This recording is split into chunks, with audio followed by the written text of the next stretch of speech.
अस्सलामुअलैकुम Abdullah every topic के subscribe करो प्लीज़। अगर तुम चाहो तो हर अचण वाली वीडियो मुझी तो फ़ौरन पहुंची सके तो घंटी ये बटन के पुश करो। जज़ाकल्ला। अज पाण ॻाल्हाईंदासीं। कल मूं फेसबुक ते हिकिड़ी पोस्ट ॾिठी जंहिंते माज़ूर हिकिड़ो टंग खां माज़ूर हो, ॾेवो नालो अथसि, कोडीअ कास्ट जो, ऐं हू पके वारी साइड ॾे रहे थो गेट खां ॿाहिरि। हुनखे टंडे सूमर जी टीम का सैंकल ॾिनी।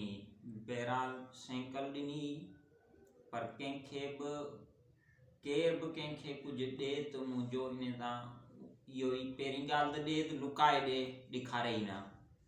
बहितरीनु कमु इहो आहे।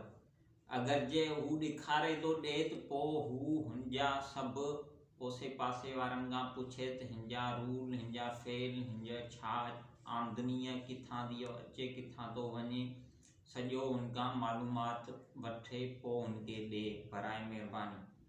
छाजे करे किथां कंहिंखे पैसा मिलंदा आहिनि, हुनखे डायरेक्टली पंहिंजी जेब मां पैसा कान ॾींदो आहे। हुनखे केरु ॾींदो आहे त हू चवंदो ही फिलाई कम में पैसा आणिजां कम, पर हू उन कम में ज़ाहिर सी ॻाल्हि आहे। हाणे हिते जंहिं माण्हू खे सैंकल मिली आहे, हालांकि हू टंग खां माज़ूर आहे, अगरि तव्हां चाहियो था असां यार जी यारी न ॿधलूं, यार जे फेलनि था कोन्हे ॿधल माण्हू जेको पहाको ॾींदा आहिनि, त पोइ सही आहे, पोइ तव्हां सुठो कमु कयो आहे। जेकॾहिं तव्हां ईअं नथा चाहियो त हुन माण्हू वटि तव्हां ॾिसंदव त 2-3 ढगियूं बीठल हूंदियूं, 2-3 मेयूं बीठल हूंदियूं, ऐं हुन वटि इनकम नापियल हूंदी त 70-80 हज़ार रुपया इनकम पई हूंदी।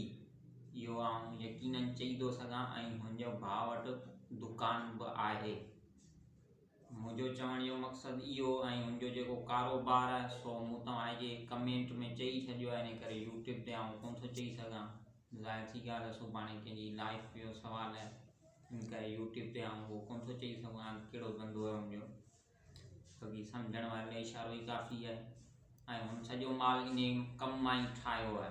बहरहाल आईंदा कंहिंखे का शइ ॾियो त हुनखां पहिरीं सॼा हक़ाइक़ छा करो पोइ ॾियो, या बहितर आहे त वीडियो ठाहियो ई न।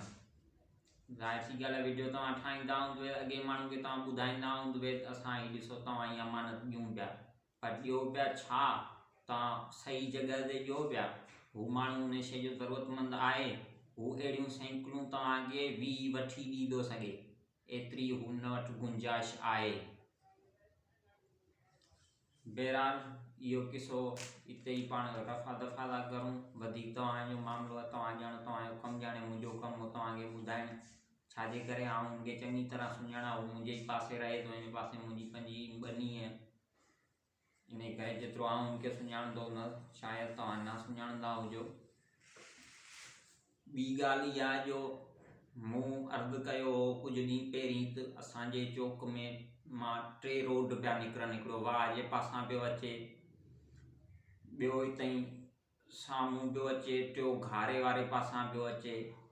हाणे 3 रोड पिया अचनि, पर इन्हनि 3 रोडनि वटि स्पीड ब्रेकर हिकिड़ो बि कान्हे। ऐं अॼुकल्ह ॿार उहे पिया बाइक हलाइनि जेके जिन जा पेर ज़मीन ते कान पिया पुॼनि। मूंखे हैरत आहे उन्हनि माइटनि ते जेके हिन पंहिंजे ॿारनि खे बाइक वठियो पिया ॾियनि, 125 CD चाहे यूनिक हाई स्पीड कहिड़ी बि वठियो ॾियनि, भले तव्हां वठी ॾियो, बहरहाल उन तां को हर्जु कोन्हे। पर रही ॻाल्हि इहा जो इन में सिर्फ़ु ॿिए जो नुक़सानु कोन्हे, तव्हांजे ॿारनि जो पंहिंजो बि नुक़सानु थी थो सघे। छाजे करे हुननि जा पेर ई पट ते कोन पिया पुॼनि, तव्हां हुननि खे डायरेक्टली बाइक पिया वठी ॾियो। प्लीज़ पराए ॿार जो ख़्यालु नथा करो, पंहिंजे ॿार जे बारे में सोचो।